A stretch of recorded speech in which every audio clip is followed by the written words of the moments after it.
রোকেয়া মেধাবৃত্তি 2025 আজকে প্রথম পরীক্ষা অনুষ্ঠিত হচ্ছে। এখানে সার্বিকভাবে সহযোগিতা পাচ্ছে আলোর প্রতীক ফাউন্ডেশন এবং Begum Rokeya public school and college.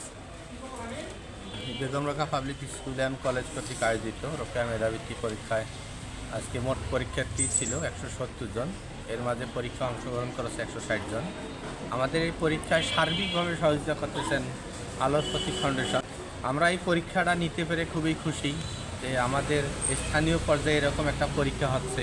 আমি Begum Rokeya public school and কলেজে এই পাবলিক প্রতিষ্ঠানে এরকম একটা পরীক্ষা নিতে পারে আমরা সকল শিক্ষকবৃন্দ খুবই খুশি।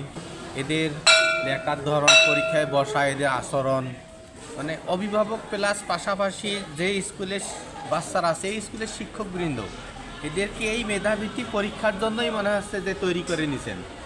বিসমিল্লাহির রহমানির রহিম। Begum Rokeya public school and college কর্তৃক আয়োজিত মেধাভিত্তিক পরীক্ষা 2025। এই পরীক্ষাটা নেওয়ার পিছনে কারণ এবং উদ্যোগ সেটা হচ্ছে এরকম। এই স্কুল অ্যান্ড কলেজের সম্মানিত অধ্যক্ষ ভাই আমার কাছে গিয়ে পরামর্শ করলো যে ভাই আমরা পঞ্চম শ্রেণীর মেধাভিত্তিক পরীক্ষা নিতে চাচ্ছি। অত্র এলাকায় যত স্কুল আছে সমস্ত স্কুলে যে পঞ্চম শ্রেণীর বাচ্চাগুলো আছে, সরকারি এবং বেসরকারি দুটোই। তখন আমি ওনার ওই ডাকে সাড়া দিয়ে আমি বললাম যে ভাই আলোর প্রতীক ফাউন্ডেশন সর্বদাই একটা সামাজিক প্রতিষ্ঠান এবং সেই সামাজিক প্রতিষ্ঠানের দায়বদ্ধতা থেকে আমাদের এটা দায়িত্বের মধ্যে পড়ে।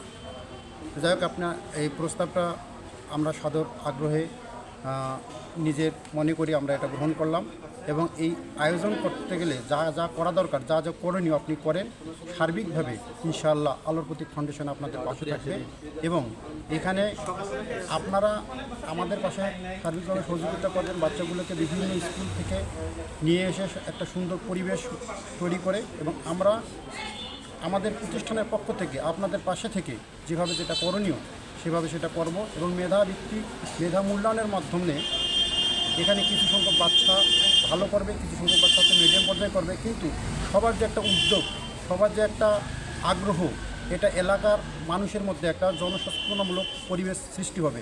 এর মধ্য দিয়ে আমরা সামনে আরও ভালো কিছু করতে পারবো এবং আরও অদূর ভবিষ্যতে এই পরিকল্পিতভাবে কাজগুলোকে সদরভাবে সবাই আমাদেরকে উদ্দীপ্তভাবে আমাদেরকে সহযোগিতা করবে। এই আশায়, এই ব্যর্থতায় আমি আসলে ভাইদের ডাকে সাড়া দিয়ে আমাদের প্রতিষ্ঠানের চেয়ারম্যানের সঙ্গে পরামর্শ করে, নির্বাহী পরিচালকের সঙ্গে পরামর্শ করে, ম্যানেজারদের সঙ্গে সমন্বয়ে আমি এই উদ্যোগটা গ্রহণ করি।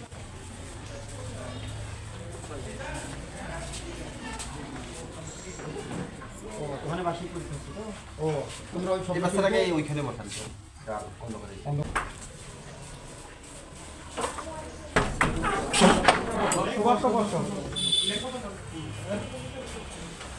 এই রুমের বাচ্চারা অনেক দূর থেকে আসছে।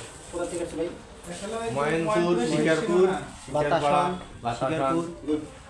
তাহলে মোটামুটি আমাদের অত্র এলাকায় যেটা মানে বলা হয়েছে সেভাবে কাজ হয়ে গেছে, যে আমাদের কোনো স্কুল এলাকা বাদ পড়েনি। ঠিক আছে, আলাদাভাবে চেষ্টা করছে শুক্রহাটেরও বাচ্চা। হ্যাঁ, তারপরে এইবার সব অনেক আগ্রহ, সাহসের শক্তি। ঠিক আছে, ঠিক আছে। আচ্ছা ভাই, আসুন।